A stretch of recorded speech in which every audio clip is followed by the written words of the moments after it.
Kabalo mo nga nung nabag-o ang bana, kay nakita niya ang iyang asawa, nga bisan pagdili siya maayo, apan ang iyang asawa naningkamot pagbuhat ug maayo gayod para kaniya para makomportable ang iyang present life. Kay di ay, inighuman niya kamatay, maimpyerno naman siya sa walay katapusan.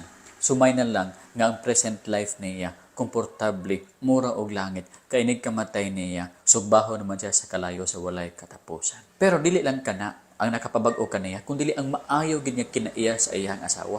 Tiaw mo na, pamatahon og tungang gabi para maglutog pagkaon, nabay hustisya ana? Wala. Pero unsay gibat babae?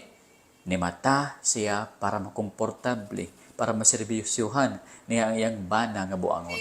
Dayon sa nahitabo, ang bana nadanin niya, nakabig niya sa pagtuo kang Kristo Jesus ug nahimong tinuod nga Kristohanon.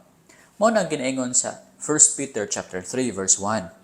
Sa samang paagi, kamong mga asawa, pagpasakop ngadto sa inyong kaugalingong mga bana. Aron, kung adunay wala magtuman sa pulong, sila usab mahimo nga sa walay pulong makabig pinaagi sa pagkinabuhi sa mga asawa.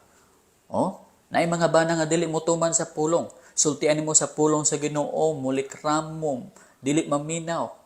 Pero kini sila makabig pinaagi sa maayong gawi sa asawa.